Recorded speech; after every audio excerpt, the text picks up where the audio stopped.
Professional Black Girl Season 2 has been fully funded by the generous support of the global professional black girl community. Hashtag We All We Got.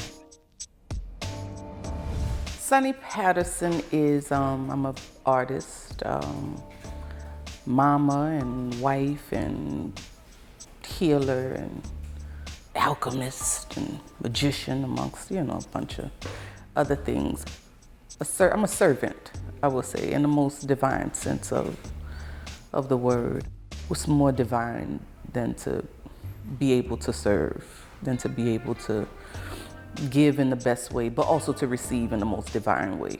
All of these other titles and things are centered around the ability to serve in the most godly way.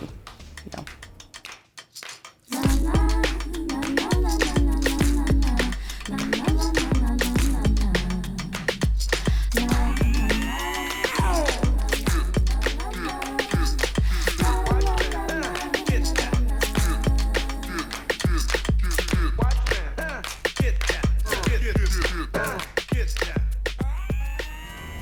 I was always an artist from a little, a little bitty girl. Being in New Orleans, you can't help but to be an artist. You see art all the time. I think you see art so much that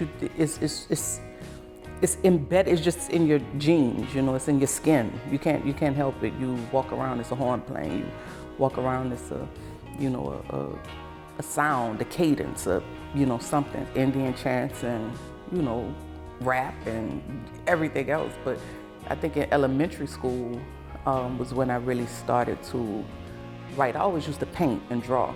I still paint and draw and everything, and I love to paint, but I think my first language is poetry. This is a poem for those who work 25 hours a day for 24 cents an hour.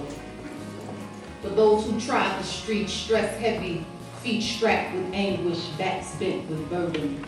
It's for those who live between the lines of fear and confusion. People know me most for, just that, the poetry performing.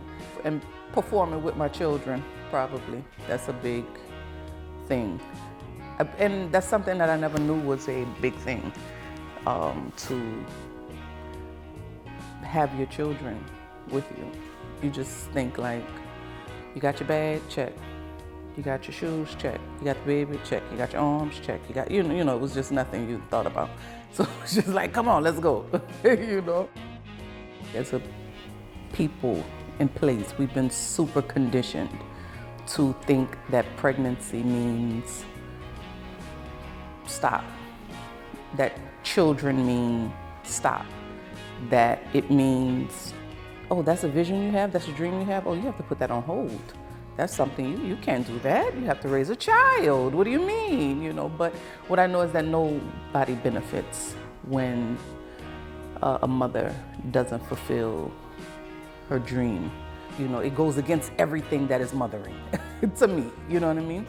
Then you see it now, you got people like Cardi B and everybody that's, grinding and everything on, you understand what I'm saying? Now I might not get my grind on, okay? But, but one day you never know, I might break out in the grind in a poem or something like that, but, belly one, you never know. But then Beyonce had that all wrong too in that song, and I love Beyonce, but the song was all wrong. We dropped the babies and get back to business, but it's like, nah, this is a sacred mission. Just recently, a dear brother of mine, and this has maybe happened in about 4 occasions. It's, okay, I know your baby is due in sometime in June. So what about maybe like July? Could you do could you do an event? So it's like, no. Okay, what about August? Yeah, no. And it's like, wow, this is deep. And I really had to tell someone, I'm like, the reality is that I'm not a slave. We're past this time of birthing babies and then getting back to picking cotton. So it's like, yeah, let's, absolutely take the necessary time, to understand like, oh, it's a real human being, it's a real, like, it's a process. Like, yeah, you really like making liver and lungs and, shit like this, you know what I'm saying? Like, we got a whole lot of stuff to do in here. In the midst of, creating worlds and visions and dreams and, life. So, yeah. Papa, regain your glory, let shine your light, let love it lead you, and remember your plight, for divine remembrance is heavenly sight, and you are a God. Remember? Yes. Come on! The creative process, things kind of flow in and flow out. For a long time after Katrina, I lost all of just books, journals, tablets, things like this. So it had become habit to always memorize things. So even if it came as a line, I would store it somewhere. And then another line would come and I would store it in another line. They don't always come from beginning to end. So they may come in lines, they may come in words, they may come in sounds first, they may come in a cadence or a rhythm first, and then the words may come. But for a long time, I didn't write those things down, they stayed in my head. So losing everything sparked the ability to always memorize something, because I knew that, okay, if these things could be, what can't be taken away is my memory, what can't be taken away is my mind. Just within recent years has it been, okay, I can write something down. Then I just grew up a little bit and started doing things on a laptop that I just never did. And that only came because really that happened last year. I worked with 2 Chainz and all of these people. It was like, who still writes stuff? So they bought me a laptop, what is wrong with you? And still it's like trying to scroll up and scroll down and get my tablet, and things like that. Katrina. Yeah. For me, I know that on a daily basis, I listen to your piece, We Made It Through the Water. I'm telling you, death ain't always good. It'll leave you finning for water and food. It'll riddle up your body in the Audubon ballroom. They'll El Hajj Malik El Shabazz you, crown you king, then dethrone you in a Lorraine hotel. They'll disfigure your body to where folk can't tell if you Emmett Till or not. Tell them, mama, keep that casket open. Let all the world see it ain't just burning in Mississippi. Hell is hot wherever you be, from the rooftop to the cell block. It's a powerful piece for me, so I wanted to have you talk a little bit about Katrina for you.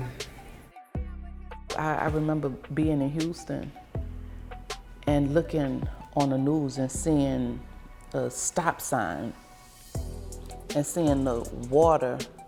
You can't even see the word stop on the stop sign. I'm like, how is this possible? I'm looking at like a Walmart sign. You know how high a Walmart sign is, and water almost to the Walmart sign. I'm like, what in the world? But when we did get there, my mother, she couldn't fathom it. I'll never forget, because I'm calling her. She was like, well, what can you get? I said, Mama, you can't get nothing. She was like, what can we take back? Mama, you can't, it's nothing. There's nothing here that you can have. She didn't get it. She didn't get it. But I understand, because you can never, unless you were here to see, you could never fathom the destruction and damage that happened. You can never get it. So I knew at the same time that I couldn't stay in other places. It's so much that's steeped in the pavement here, like the old folks say, in the banquet. It's so much that's in the banquet here. You know what I mean? So it's those kind of things that, if we think of ancestors in that sense, like if we're pounding the ground and there's this rising up, like what does that mean for all of the souls that have dwelled here from centuries ago, up until even these new ones who have drowned in these kind of waters. So what does that look like and feel like? How does that feel on our feet? How does that feel, in our legs and calves and arms? And what does that mean now for a second line? What does that mean now when you're stomping the ground and you're thinking that it's just footwork, but really it's ancestor work? Sunny's about to take us to the spiritual center of New Orleans, our sacred ancestral grounds, Congo Square. Now, if you're good, I might just have a little surprise for you. So tell us about Congo Square. Congo Square, what can we say? It's our spot. our Sunday, good Sunday spot, you know, where we as enslaved people, of course, were allowed to gather, sell our wares and our dances, the bambula, the kalinda, you know, all of these historic movements that we still see, of course, now, sounds that we still hear now. Yeah, that space holds, you know, so many profound, I think, memories for so many of us. Again, ancestral memories. We say this, right? But it's like to really be clear that when we're saying honoring ancestors, that, you know, we're saying honoring them past, present, and future, you know? So past, of course, the ones who aren't here. Future, of course, the ones who are coming, right? But present, how we're honoring ourselves and what we're doing now. So even you doing this piece is honoring them, honoring us right now. So Congo Square holds that kind of memory for us as well, you know. Now y'all remember that little surprise I mentioned? Well, allow me to gift to you the incomparable SUNNI Patterson. For wild women, they walk with buffalo. They have lightning on their tongues, fly whisks as weapons. Wild women, they walk with machetes, with wisdom, with grace, with ease. Wild women have hurricanes in their bellies, releasing a flood of a lesson. Oh, wild women, now they fly free. Just watch their ways, how they rip and shred. Oh, who can understand her? This winding Niger river of a woman, one who is unafraid to tear away, only to roam and then become the wind. She who speaks in gusts and cyclones, blasting us back to high ground, high consciousness. She turns and so does the world. Feel her spinning, spanning several lifetimes. Hear her speaking, sparking alarm. See her dancing, summoning the dead, resurrecting new life. Heaven hears her knocking on the door, safely transporting the ones who call for her assistance. Wild women, they open portals to new worlds, new speech, new dreams. Oh, dearly beloveds, so dearly departed from the ways of the guardian, beware, for wild women are not to be tamed, only admired. Just let her in and witness her, set your days ablaze.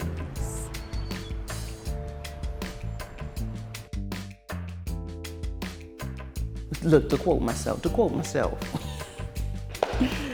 we're maroon people. I mean, that's just how it goes. We've made home out of the wettest of places.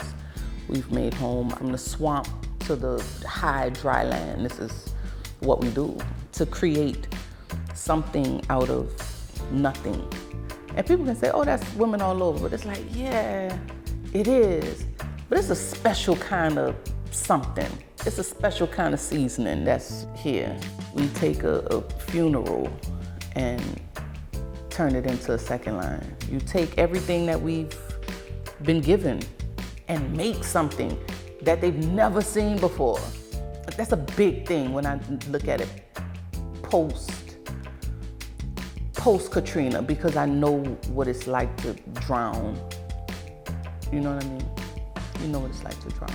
And then I know what it's like to come up. I know what it's like to catch your breath. And it's something, just when they thought they could drown the woman here she still emerges in beauty. Here she still emerges in gold teeth and bonnets.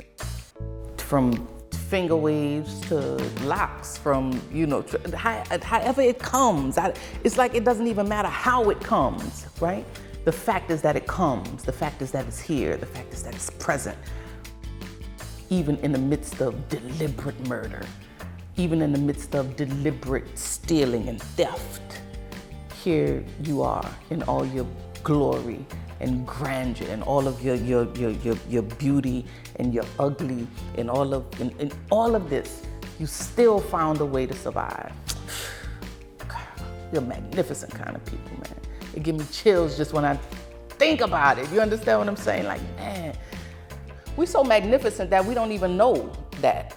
You know what I mean? We move in such grace and light that, you know, it's oft times we don't even know that it's an entire system that's been designed to kill you. And here you are dancing. Here you are loving each other. Here you are making babies and doing all of these kind of things that's like superb. You understand? Superb. Man, I'm so in love with us, you know.